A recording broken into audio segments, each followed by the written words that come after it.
Hey everybody, Bennett for the Bonehead podcast, and welcome to Star Player Spotlight, Ivan the Animal Deathshroud. So we're hitting every star player available in Blood Bowl 2020, whether they're from the rulebook, from a Spike magazine like this chap here, or just straight from Forge World with the rules released as a PDF. We're having a look at their stats, their skills, their price, and most importantly, their purpose. Now, Ivan doesn't like dwarves. His special ability is about not liking dwarves, but generally speaking, he's a strong, medium star player. So let's have a look at Ivan.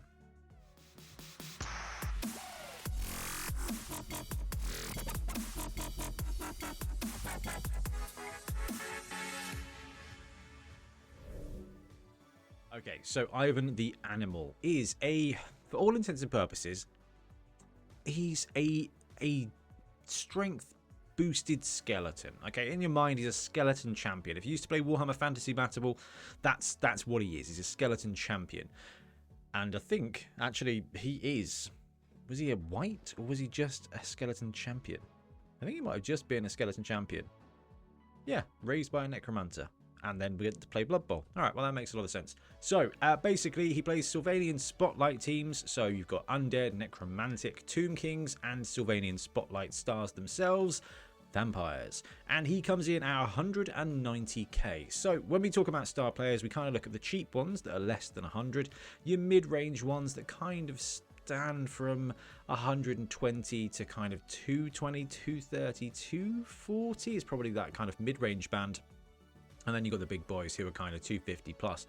Ivan, coming in at 190, makes him very, very affordable, which is pretty good.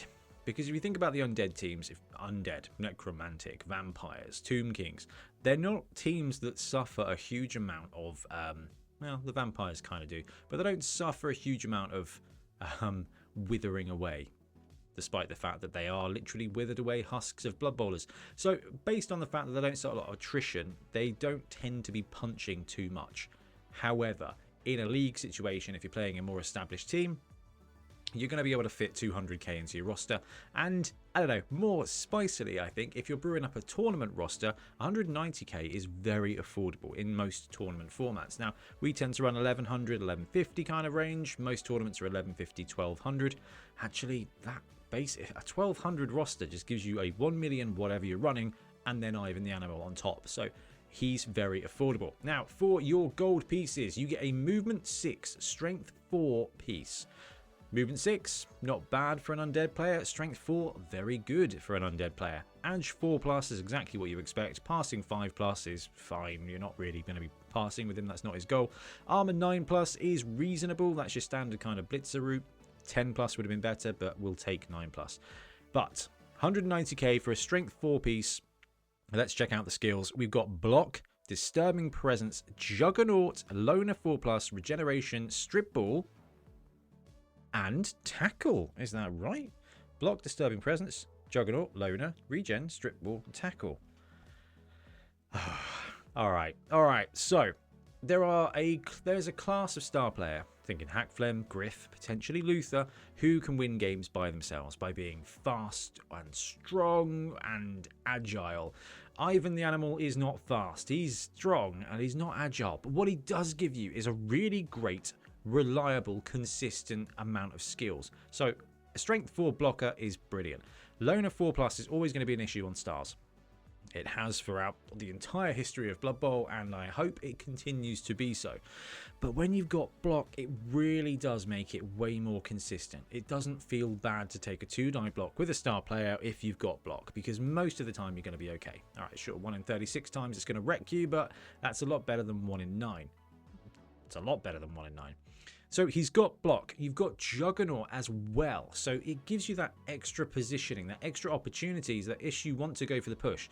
Now the great thing about him with strength 4 is most of the time, if you're going to be able to swing a support or not, he will be 2-die blocking. So you can put him on the line and you can use him as a primary blitzer as well, because with movement 6 he's going to be able to cover most of the backfield and then swing in with a strength 4 2-die block probably with the block skill and the juggernaut skill. So if you want to reposition a piece, you've got that extra ability to use jugs to push. And then I was going to say, and then you've got tackle, but we'll come back to that in a second. The beautiful combination here of block and juggernaut, you may be thinking, well, I don't know, why do I want both? Strip ball, he's got strip ball. So not only are you going to be able to, most of the time, swing a 2-die block with block, and you've got jugs if you want to push the player back, but if you are swooping in and blocking a player that has block, you can use jugs. If you're on the blitz, that turns it into a push.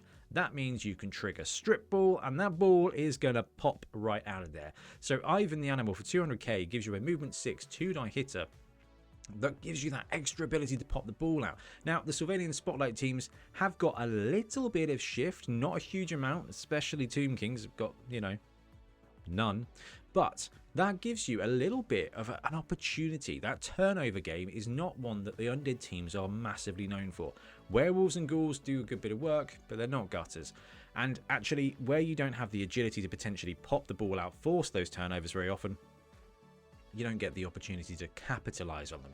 Ivan, for less than 200k, is going to give you a good blitzer, a strong blitzer, and a nice combination of skills that is going to try and help generate those turnovers, those turnover-worthy plays that are going to help swing the game in your way. If you've got the backup to pick it up. If not, hey, it just costs your opponent a turn most of the time. But what I was going to say is that he's also got tackle, so he is not just an effective blitzer. He's not just an effective defender, but when your opponent has got a nice, juicy scoring threat, the fact that he's got block and tackle and strength 4 means that he is going to most likely be able to neuter any of their scoring threats. Griff. This guy gives you a 1-die hit on Griff. You've got block, they've got block. They've got dodge, you've got tackle. You win that fight. This actually gives you a profitable 1-die block on Griff, which is magic. I wouldn't recommend it, but it's definitely an option. What this guy is going to do is he's going to destroy war dancers. He's going to destroy gutter runners, and therefore not a keen fan of him. But actually, having less than 200k, 13 square radius in the backfield. No, not radius. The other one. Diameter. And having that block and tackle combo at strength 4 is phenomenally useful. We talk about Cheney being a really good safety because he's got movement 8, strength 4, he's got wrestle, he's got frenzy. Actually, he does a great job being there. Actually, Ivan, if you can hit with him, he's 2 squares slower, but that block tackle combination is a little bit better just on a skill for skill basis. Cheney is obviously brilliant. This guy's not bad for the same kind of price range. Now, on top of that, you've also got Disturbing Presence and Regeneration. So regen's going to work brilliantly with the fact that he's a strength 4 blocker. Strength 4 block is a pretty good pair of defensive skills. If your opponent wants to 2-die them, they will almost definitely have to put an assist in there. They will have to commit resources, and then you're getting a 2-for-1 from the activation front. They've got to overcome block, they've got to overcome strength, they've got to overcome armor 9+, and then they've also got regeneration there. So he's going to be around most of the time as well. So you're getting more money back for your 200k or your 190k. So you've got Disturbing Presence as well. So this guy, I feel like we're getting a lot of these star players that kind of perform this role. He's more of a linebacker than anything else. Okay, he's not going to run out and score the threat. He's not a scoring threat, not in any way, shape, or form. But he is an effective counterpunch, and you're going to see, well, with an opponent that kind of can see him, can see his stats, can see his skills, and can see the effect that he will have on the game with Disturbing Presence and a range of 6 and those combination of skills. He is a really effective toolkit linebacker for you to have. If your opponent tranches up, you've got an opportunity to play and make a really nice counterplay, because if Ivan is near the ball carrier, that Disturbing Presence is going to affect a handoff, it's going to affect something like that, but also the fact that that guy's breathing in that space is a threat, and it's going to force your opponent to work around him, and that is something that you can't necessarily put a price on. He's 190k, he's well statted, he's well skilled, but the fact that those skills combo quite so offensively to an opponent is going to force your opponent to really think about what they're doing. And on the one hand, that's great. I think what's likely to happen with Ivan is an opponent that gets to how dangerous he is just going to feed alignment to him. And you know what? Ivan's going to be able to effectively 2-die block that lineman with block every turn. So a canny opponent is going to try their hardest to stay out of the way. But I think the downside well, say the downside. The flaw of this is that your opponent will be giving you targets to hit. That is not bad. Okay, so when it comes to running Ivan on the pitch, the Forge World model is pretty cool. He's got massive, like, 80s shoulder pads, which I find beautiful anyway. It's a very cool model. But the brilliant thing about Ivan, he's, like we said at the beginning of the video, he's just a skeleton champion, okay? He's just a white. He's just a skeleton blitzer. So if you've got a model lying around that looks like a skeleton blitzer, it's a pretty good way to use it. Ideally, you want to be looking at something that's about strength 4 sized. He is supposed to be imposing, and if you kind of use a 1988 model of a model that's kind of smaller than a halfling to represent your strength 4 piece, it's going to be a little bit frustrating sometimes. It just doesn't feel right. But actually, you've got a great opportunity here to grab a player that's strength 4 that you want to use. Quite frankly, something like Borak or Zug, given that they can't be taken by the Sylvanian Spotlight teams, will be a really good stand-in model. Even Griff, even Norse Griff, Ivar.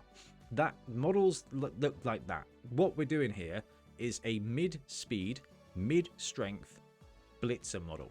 So actually, you've got your undead team. You can go looking for all kinds of models that would fit the role really nicely.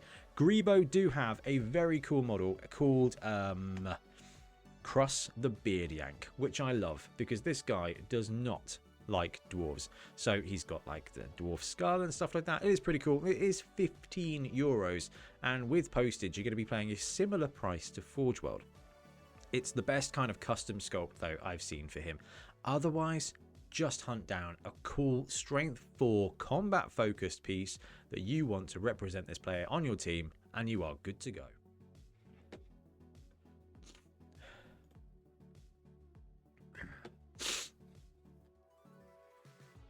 And talking about the fact he hates dwarves, he does have his special ability, Dwarven Scourge. Now, this isn't going to come up all that frequently, and I'm afraid there's an element of the rules here that are going to need a bit of some FAQ love. So, Dwarven Scourge, once per game, when an opposition player is knocked down as a result of a block action performed by Ivan, you may apply an additional +1 modifier to the armor roll or injury roll. If this is against a dwarven player from any team, this may instead be a +2 modifier. So, no, that's actually pretty good. I forgot that. Okay, so he's got the similar ability to a lot of star players. Once per game, he gets Mighty Blow. When you punch a dude and that dude goes down, once a game, it's going to have Mighty Blow, which is wicked. If you're playing against dwarves, you get +2 instead, which goes from good to really good. Mighty Blow +2 is filthy. So the best thing you can do is find a Troll Slayer, okay, and punch him. 2 dice. Knock him down, come on, and then Mighty Blow +2 on an armor 9+, please. 56% of the time you drop him down, and then, well, they're dwarfs, so it'll probably just be a stun and they'll get back up again. However, the question is, what is a dwarven player? Is a Chaos Dwarf a dwarven player? Is an OWA Dwarf a dwarven player? Is a Dwarf a dwarf? Yes, Dwarf is a dwarf. Is a Death Roller a dwarf? Is a Chaos Dwarf Bull Centaur a dwarf? Is a Hobgoblin a dwarf? Is one of the more I would say reaching arguments that I've seen online, but definitely is going to be something that someone is going to raise. I would say that a dwarf is a dwarf and a chaos dwarf is a dwarf, and an OWA dwarf is also a dwarf, but a bull centaur is not a dwarf because it is a bull centaur, and a death roller is a dwarf because there's a dwarf on it. And then I kind of guess, I don't know. I don't think we need to play into the science of bull centaurs. I feel like we just need to press the I believe button and go and play with this guy on the pitch. So let me know in the comments what you think of Ivan the Animal Deathshroud. 190k. We've got a really good linebacker here. He's not going to win the game for you, but he is going to trouble your opponent a beautiful amount, and I think that's going to be incredibly useful. So Ivan, pretty good in my eyes. Let me know what you think, and we'll be back soon with more Blood Bowl content. Happy blocking. Thanks very much for watching. We really appreciate your support. If you want to support the channel even further, please like and subscribe. It really does help us out. Or come join us on YouTube Members or in Patreon, where you can get exclusive access to some content, some loot, early access to basically everything we do, as well as regular competitions. Or you can pick up some Bonehead Podcast loot either on our website at boneheadpodcast.com. We've got the Dungeon Bowl things, we've got tokens and stuff like that, or on our Spreadshirt site as well. Everything you do just helps us make more content and hopefully do it of better quality. Anyway, thank you very much for watching. Happy blocking.